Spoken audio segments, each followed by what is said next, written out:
Hi everyone, it's Laura for the WOW Embossing channel today, and I've got a really fun tutorial on how to use layered stencils with your embossing powders to make a beautiful card. Now I've got this layered stencil set from A Colourful Life Designs. I haven't had a chance to use it yet, so I'm really excited to have a little play with it today. And it's got 4 layers, as I'm going to show you against this white card panel. I've already gone ahead and cut my card panel to size, ready for today's card. But these layered stencils are absolutely gorgeous.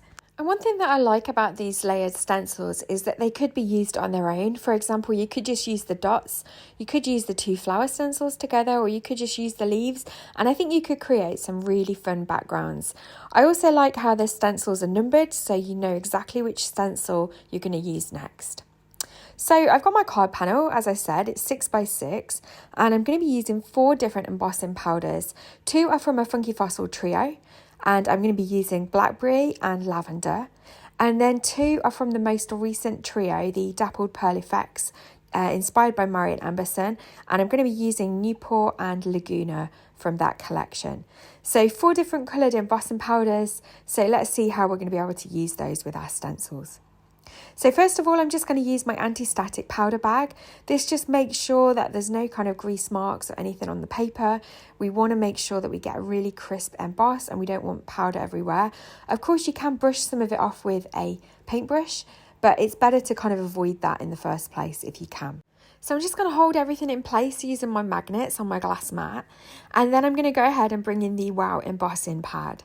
Now the best way with stencils is to use some kind of blending tool. I've got a very small blending brush from Funky Fossil Designs, but of course you could use the direct ink pad to paper technique, but with details on the stencils you may end up missing some areas, so it is better to use a blending tool for this. So I'm just repeatedly making sure that I've got lots of ink on my brush. I want to make sure that I get a really good impression first time, and you can just about see that on the camera there.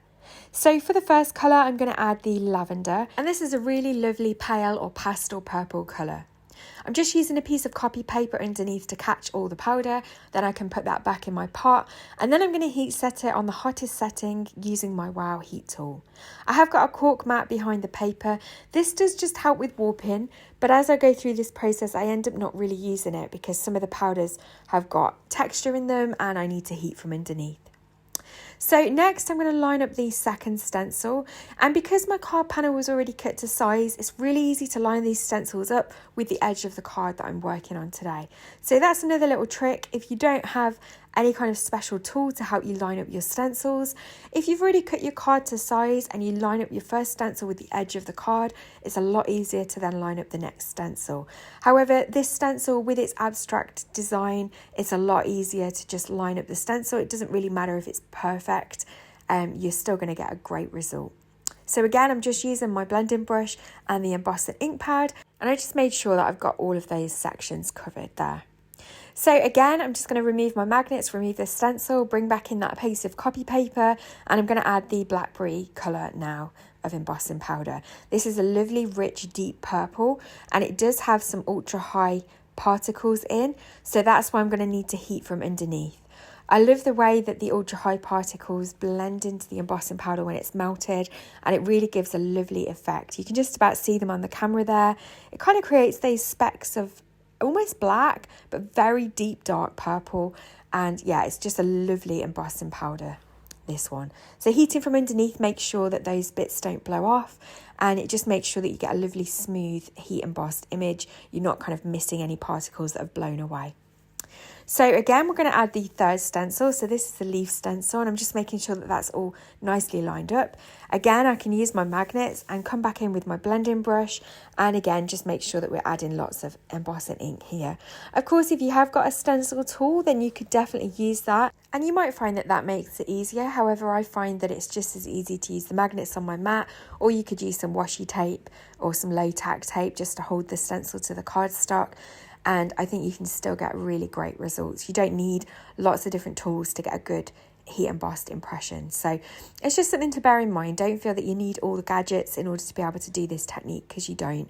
So again, for this powder, I'm going to heat set from underneath. Again, it's got lots of different particles in, so I don't want them blowing off when I'm heat setting. And obviously we've got this far, we're on the third layer. I don't want to wreck anything at this point. So I'm just quickly moving my heat tool from underneath. You do need to make sure that it's not too close and that you keep moving your heat tool so that you don't burn your paper. You don't want any kind of brown singe marks, which can happen if you don't keep moving the heat tool around. So there's our third layer done, and I think it looks so pretty. So for the fourth layer, this is the centers of the flowers. And again, I'm going to use my magnets and use my embossing ink pad and my brush and just cover all of those centers. And this is where we're going to use the Newport embossing powder. It's kind of like a very yellowy green, and it looks beautiful in the center of these flowers. So yeah, that was the way I was going to do the centers of the flowers. And again, you can heat emboss over heat embossing. So some of these solid flowers, obviously the Newport is being heat set over the top of that, and it just kind of melts into the purple powder and it looks really good. The Newport is an opaque embossing powder as well, so that is important. If you're going to be heat embossing over heat embossing, you need to be using an opaque powder if you don't want the colour to be lost. So a translucent powder would probably get a little bit lost here. So I'm just going to trim my card panel down to 5.5 inches squared, and I'm going to add a little black matte layer as well. So I'm just doing that slightly larger than 5.5 inches squared, just so that I've got a very thin black border. Now, this ribbon came on a flower vase that I was recently gifted, and I really wanted to repurpose it. When I took it off the glass jar, I thought, oh, this ribbon is definitely going to be handy for a card project. So I'm going to use it today. I think it goes really nicely with the colours that we've got. It is elasticated, and the bow was already stitched onto the ribbon, so I haven't had to worry about tying a bow. So it's always good to look at packaging when you get it. Is there anything on it that you can upcycle? Because it's a great way of recycling something and adding it to a card. So I've just gone and die cut that smaller tag from the Funky Fossil Designs Ephemera die set, and I've got this sentiment stamp set from It's Just Paper. This is a craft stash range. It's called Sunflower Sentiments, and I'm just going to use that thank you stamp because that just fits nicely on that small tag. And I did think I was going to heat emboss my sentiment here, so I come in with my anti-static powder bag, and then I changed my mind. I thought that actually stamping it in black ink instead of using the purple embossing powder would just match the border that I've created. Now, I misstamped there, so I'm just going ahead and stamping it again. And then I'm just going to go ahead and heat set that with some clear embossing powder. I've got a really large tub of the WOW Superfine Clear Embossing Powder. Because clear is one of those embossing powders that I do end up using quite a lot of, having a larger jar is really good value for money. So I've just heat set that, and I'm just going to go ahead and add some white ribbon to the tag so that I can then attach it to the back of the bow. So what I'm doing here is I've just folded the ribbon in half. The looped end, I'm just feeding through that little hole, and then I'm going to pull the ribbon through the other side, and that just makes a really nice way of attaching the ribbon to the tag.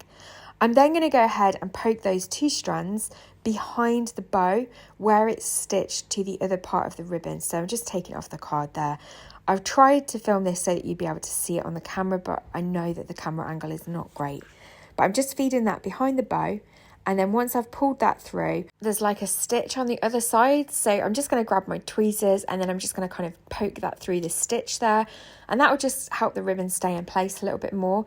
I'm going to go ahead and trim off the excess ribbon, but first of all, I'm going to tack it in place using some red line tape, and then that will just hold the ribbon in place. So I'm going to go ahead and trim off the excess ribbon as well. So I've just cut out the middle section there from behind. And again, I'm going to use the red line tape just to hold the ribbon in place. This is just a really strong double-sided tape. Of course, you could use liquid glue if you prefer, but using the red line tape just holds it in place nicely. And then when we add liquid glue all over the back of the card, that will then hold it in place nicely. So again, I'm just using some red line tape on the other side. I'm just making sure that it's nice and straight, and then we can tack that in place. So next, I'm just going to add that to the matte layer that we've created. So I'm just using some Collall Glue, which I've got in a little mini glue bottle.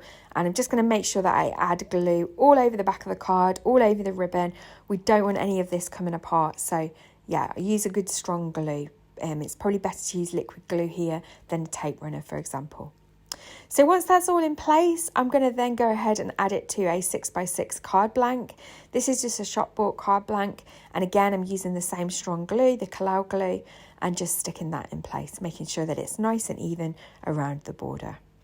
I'm going to add a little bit of foam tape just on the back of that thank you tag. I want to make sure that that tag stays in place. And then that is the finished card for today. So thank you so much for joining me on the WOW Embossing channel today. All the products that I've used will be linked in the description box below.